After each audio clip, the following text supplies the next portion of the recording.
Olá, pessoal! Hoje vamos falar sobre o estresse que causa pneumonia. Nossa, olha que legal a gente vê tanto falar sobre isso, né, pessoal?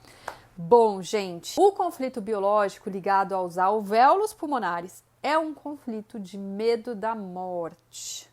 Porque, em termos biológicos, o pânico da morte é equiparado à incapacidade de respirar no caso dos alvéolos. Mas peraí, gente, peraí! Bom, antes disso, vai aí, curte, se inscreve, seja legal, porque eu tenho certeza que você vai gostar desse vídeo, que tá muito bom. Então, bora lá pro que interessa, pessoal. Agora vai, hein? O medo da morte pode ocorrer em qualquer situação de risco de vida. Por exemplo, durante um acidente ou durante uma emergência médica.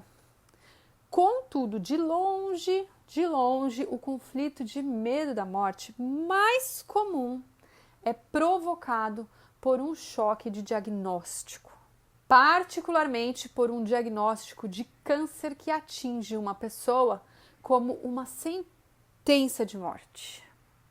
Gente, é por isso que eu acho tão importante que as pessoas possam ter esse conhecimento aqui. Se as pessoas entenderem que o que causa essas doenças está ligado à percepção de algo externo, a forma como você recebe, o que você sente naquilo que você recebe, gente, as pessoas não sentiriam tanto medo, as pessoas não se preocupariam tanto e não desencadeariam outras doenças por causa de um diagnóstico, por exemplo.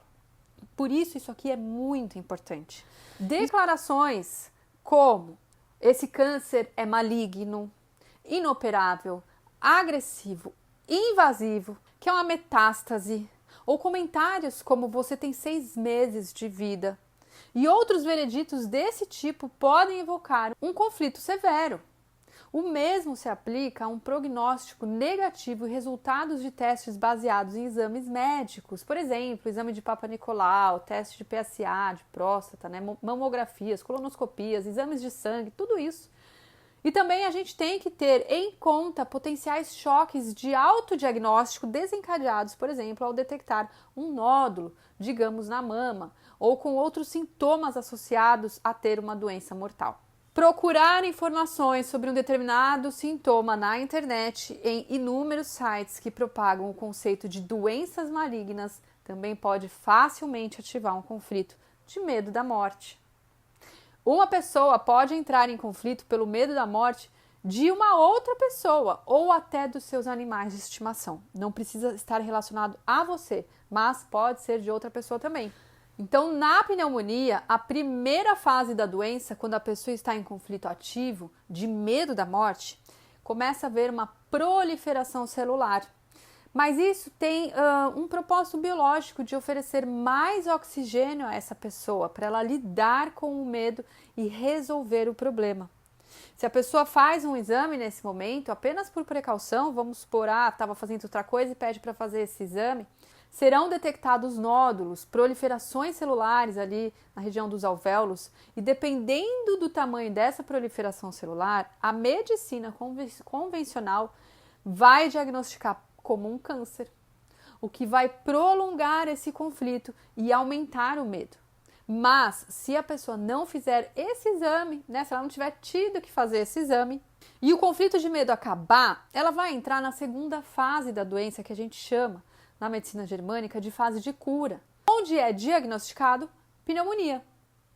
Porque nesse estágio o corpo já está tratando de eliminar essas células que foram criadas durante o período ativo e que já não são mais necessárias. E então eles encontram bactérias, fungos, né? Aí eles denominam, né, uma pneumonia bacteriana, uma infecção pulmonar ou uma infecção fúngica. Então, nessa fase, aparecem os sintomas de tosse, que vai tentar expelir essa produção que é feita, né, na tentativa de eliminar aquelas células. A febre, porque esses organismos precisam de um meio quente, né, ou a bactéria. E também a pessoa vai ter suores noturnos. Pode ser que a doença venha mais leve e a pessoa só tenha, por exemplo, uma noite de suor noturno e nada mais. Nem configura uma pneumonia. Pode ser também que rompam pequenos capilares e a pessoa tussa sangue. Isso acontece. E aí, gente, também existe a pneumonia brônquica, mas isso é um outro conflito e isso é um outro vídeo, tá bom? É só para ressaltar aqui que isso pode acontecer e é diferente. Então, a medicina germânica explica que é muito comum diagnósticos de câncer de pulmão acontecerem após o diagnóstico de um outro câncer qualquer. O que acontece é que no período entre a primeira notícia do primeiro diagnóstico e os próximos exames do pulmão é o período onde o conflito acontece. E aí começa a haver uma proliferação celular no pulmão e é o que eles chamam de metástase. O que a medicina germânica, o Dr. Hammer chamou, na verdade, de um segundo câncer. E não de um câncer que se espalhou. Então, quando a pessoa chega lá e tem essa notícia de metástase e que se espalhou e lá, isso piora muito a situação dela, porque ela vai ficando cada vez com mais medo, cada vez mais chocada, cada vez conflituando mais. Então, a forma como lidam com determinadas doenças pode ser fatal para algumas pessoas, porque o medo toma conta de forma descontrolada. Gente, se as pessoas pudessem saber disso aqui, elas poderiam sentir de outra maneira, trabalhar os seus conflitos, lidar com a doença de forma mais tranquila, entendendo os processos que teriam que passar até que a cura se fechasse. Mas não, a coisa acontece de uma maneira completamente oposta. A pessoa sente medo e aí cada vez que vem mais um diagnóstico é mais medo. Isso gera um conflito novo na pessoa e que gera uma nova doença. E aí a coisa desanda e vocês já sabem. Gente, é isso. Curtam aí, compartilhem. Isso é muito importante mesmo. E se vocês quiserem fazer comentários, contribuições, fiquem super à vontade. E até o próximo vídeo. Tchau!